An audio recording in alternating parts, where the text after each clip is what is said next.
On Election Day, re-elect Susan Mondello to the City Council and let her continue to fight for you.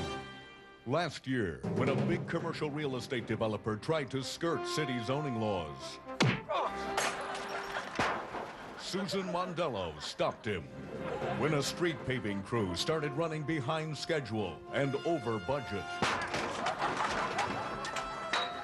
Susan Mondello got them back to work.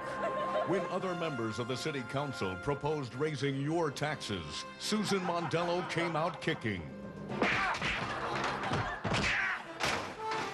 They got the message. No new taxes. When pigeons threaten to bespoil our downtown parks, Susan Mondello scared them off. Day after day, Susan Mondello strikes a blow for freedom, tackling every problem to make this city better. That's why, on Election Day, the choice is clear. Susan Mondello or her opponent. Re-elect Susan Mondello. She's a fighter.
Thank you so much. Well, gosh, there was big news this week. Of course, the big news this week was the great presidential debate. It gave Bob Dole a big lift. Before the debate, you know, he didn't have a ghost of a chance, and now he just doesn't have a chance. It's great. It's good. It's lifted. We had, I think you should know, we had some very concise political analysis in the local press. The Seattle Times thought Dole played it soft. If you saw, Dole again pulls punches. The PI, Dole goes on the attack. Interesting sort of, you know, all points of view. I guess it just depends on, I guess, if you're a morning or an evening person. I mean, it's just, you know, I don't know. You can kind of tell, though, how frustrated Dole is by the doodling he's doing on the podium. Did you see that? On the podium. That's the mark of a desperate man. The mark of a desperate man there, really. I have to say that I thought the candidates were very well prepared for the debate, and I wish I could say the same thing for the audience. Now, for one thing, if you know you're going to be on national television, you should check to see if you've bathed before you go on the show. Now, look at the guy behind him in the black hat, right? Okay, Ryan Clinton. National television, he decides to, look at this. You think he'll say, like, sniffing in his shirt. You know, you're on national television with the president, and you decide to see if you're pitted out. I mean, is that the time to do that? And another thing, don't try to go behind the president's back and pick up his wife during the debate. I mean, look at Mr. Fabio here. You see him there? Look at that. Notices Clinton's not looking, decides to, you know, give Hillary a little look. Hey. You see that? Is that hey.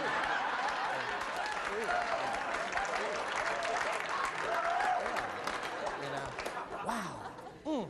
Say, you know, the candidates have, they've each taken clips from the debates to make the commercials that you're going to be seeing in the closing days of the campaign. And we got advanced copies of the commercials, and we thought you might be interested. So here's Bob Dole's new ad. Take a look here. Bob Dole, a caring man who understands your most secret sexual desires. You know, you do it. Everybody here does it. You do a lot of things nobody knows about. He also knows you young people can smoke up to 7 joints a day. It's a lot of marijuana. That's a big supply. But he doesn't judge you for it. And you shouldn't have to apologize for wanting to keep all you can of it. Yes, the most surprising people are jumping on the Bob Dole bandwagon. You should vote for Bob Dole. Why? Because Bob Dole is old, and you won't get another chance to vote for him. I would just save my time running out here. Bob Dole. His time is running out. Bob Dole, obviously going for the sympathy vote there, really trying to pull on the heartstrings. Now I want you to see the one from Bill Clinton. We have that one also. Bill Clinton, courageous enough to take a strong stand against the killing of medical people, No managed care provider can gag a doctor. yet sensitive enough to recall every woman he ever made love to. I still remember a woman that I met 10 years ago. A frugal man who raises campaign money the old-fashioned way. We're selling everything from telephones to CDs to rice in Japan. And although Bill Clinton doesn't think Brooke Shields should have been given her own television show, I'm against giving anybody any kind of preference for something they're not qualified for. he sure wouldn't mind having sex with her. I'm for it. That's my policy. I'm for it. Bill Clinton, he's for having sex with Brooke Shields. I think that makes it very clear. So I just want to say, remember, do your civic duty. And if it's a nice day and you don't have anything else to do, you might think about voting. There, I've said it. Okay. Well, the fall movie schedule is in full swing, and we have another preview just for you. Take a look.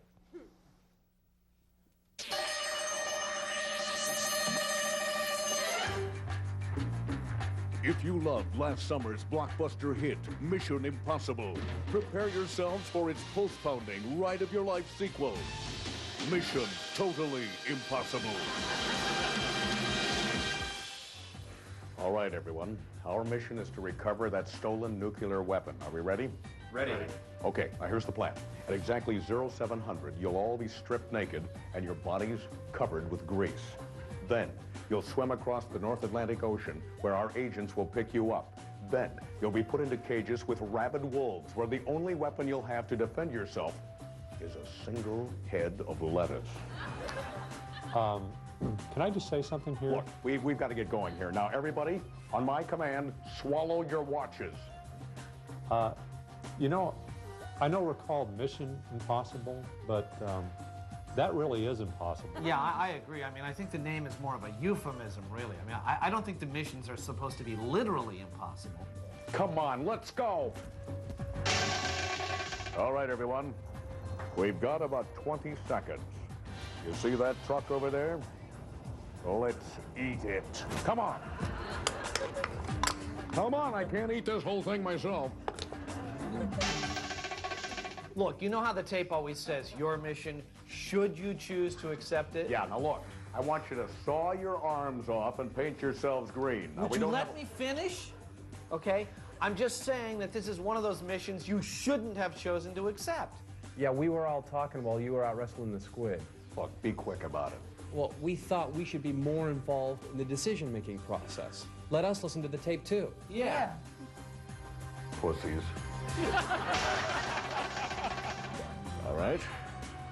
Does everybody have their chutes?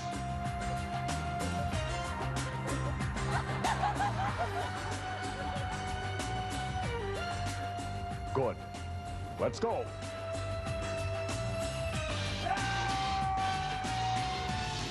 Mission Totally Impossible. All right, stay with us. We've got a great show, and we're coming right back.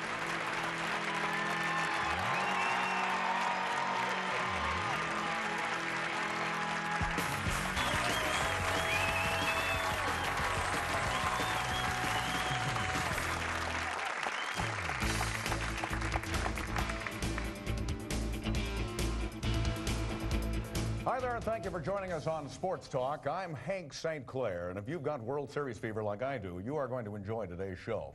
I've always loved the great voices and calls of the best baseball announcers, and my first guest here is certainly among that elite group. He is Lance Liggets of the Low Key Baseball Network. Welcome, Lance. Thanks. Now, Lance, for those in the audience not familiar with the Low-Key Baseball Network, why don't you explain what that is? Okay, well, the Low-Key Baseball Network is for people who like to watch baseball, but perhaps they don't care for all that noise. I see.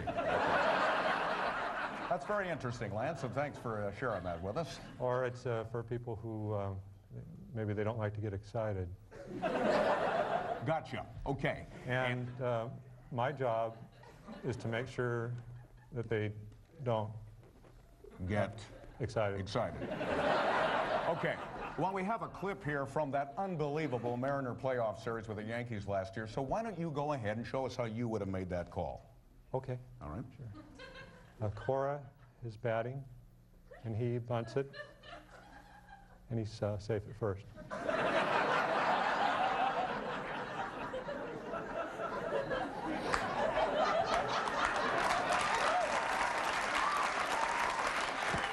Wow.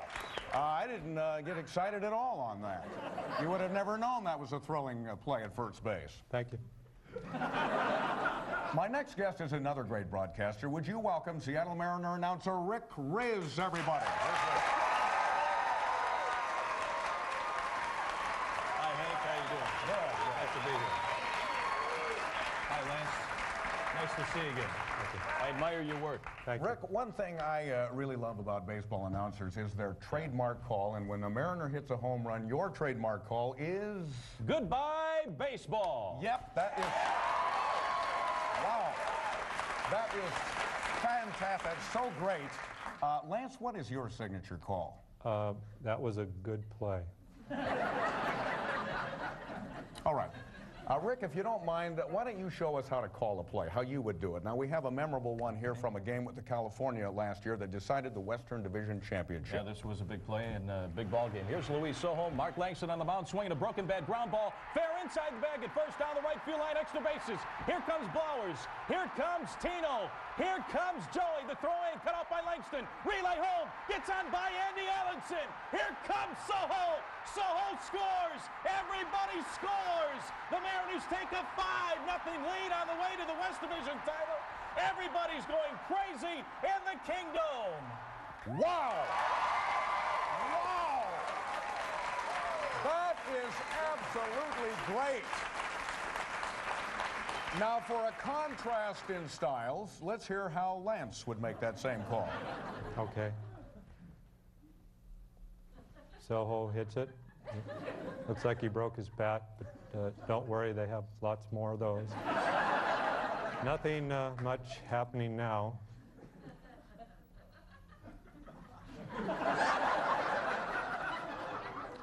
Everybody scores, and we'll be right back after these messages.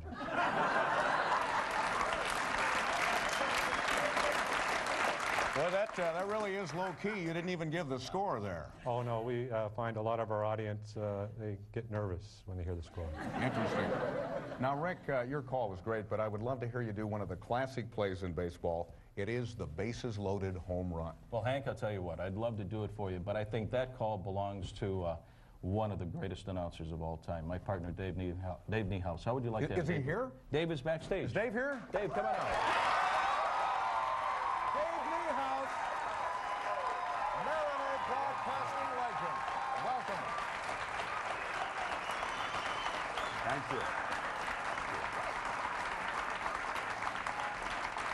Dave, do you know Lance Liggett and his work on the Low-Key Network? You know, in a way. When I was in the hospital, the doctor told me not to get excited, and they had him kind of pumped into my room. And that did the trick for you? Oh, he was marvelous. Now, Dave, you are the man when it comes to making the big call. Would you mind doing one for us? Sure, sure. All right. Here's another highlight from last year's playoffs. Go ahead, Dave. Here is John Wetland's 2-2 pitch on the way now to Edgar Martinez. Swung on and belted. Back to the warning track, Bernie Williams. The wall, get out the rye bread and the mustard, Grandma. It is grand salami time. My, oh my.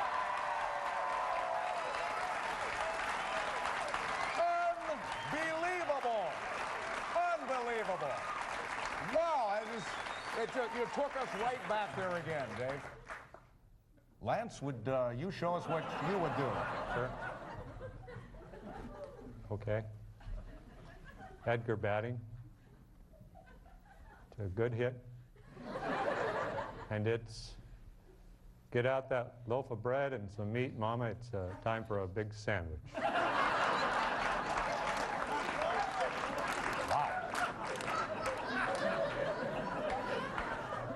Have you gentlemen ever heard anything quite like that? No. Well, I'll tell you what, we're out of time, but how would everybody like to hear that grand slam call one more time, huh? Okay, I'd be glad No, to do it. not you. No, I mean Dave. Dave, one more time, Dave. Swung on and belted back to the warning track, the wall. Bernie Williams, get out the right, Brad, and the left. Grand salami time. My, oh my.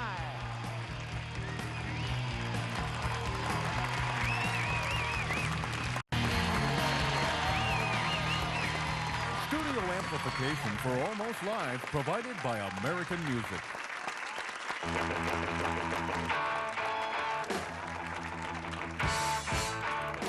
Good evening, and welcome to the Late Report. Now stepping up to the plate is John Keister, a 13-year veteran of the game, and here comes the first pitch. Okay, all right. Vip, a 500-pound gorilla being brought from the Boston Zoo to Seattle, got upset and disrupted a Delta Airlines flight, forcing them to take him off the plane in Salt Lake City. Apparently, the in-flight movie was The Cable Guy. Swing! And a miss. Strike one.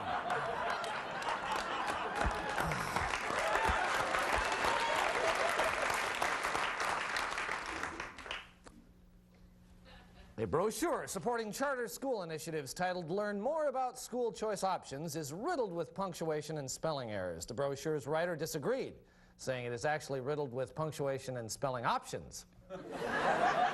Seattle Sonics president Wally Walker says he's received positive vibes that Sean Kemp will be returning soon to the team. Kemp himself says he'll be returning just as soon as he receives an additional 10 million positive vibes. And that'll be good for a base hit. Well,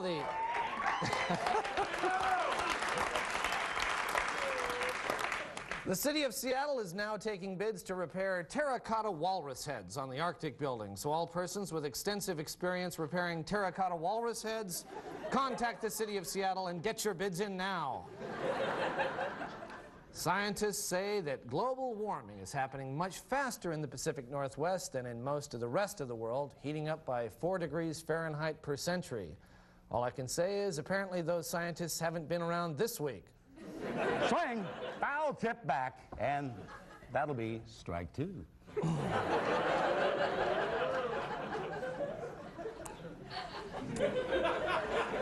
Don't you spit my face. Okay, all right. Aberdeen native and Stanford professor Douglas Osterhoff has won the Nobel Prize in Physics for his discovery of superfluidity in helium-3. On winning the award, Osterhoff had this to say. This is a very great honor, and I'd like to thank the Nobel Committee for the recognition of my work. Helium-3.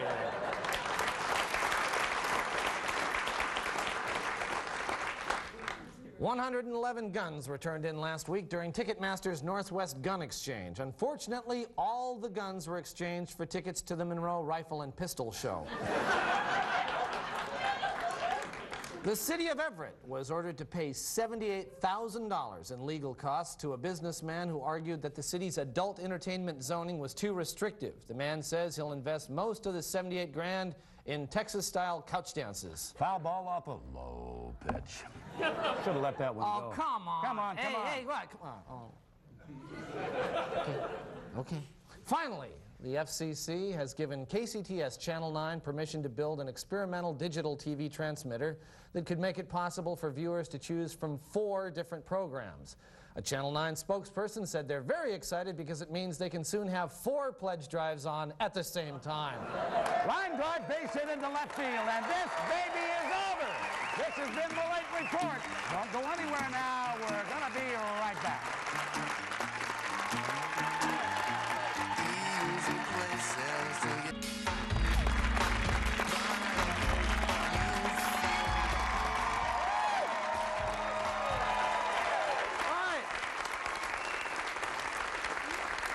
Well, That's just about the time we have for this week's Almost Live. We're happy to be here. And an interesting fact, when we look up, Dave was on the show back in the Ross Schaefer's, the glorious Ross Schaefer days, exactly 10 years ago. To this day, yeah, to this day, it's like, ooh, Uri Geller is on the premises. I mean, it's amazing. So we just want you to, can you please come back and visit us in the year 2000? October 19th, 2006. We got 2006. All right, great. All right, well, yeah, and we want you guys to be there on that. So we'll see you next week. And if you want tickets, that's the number to call.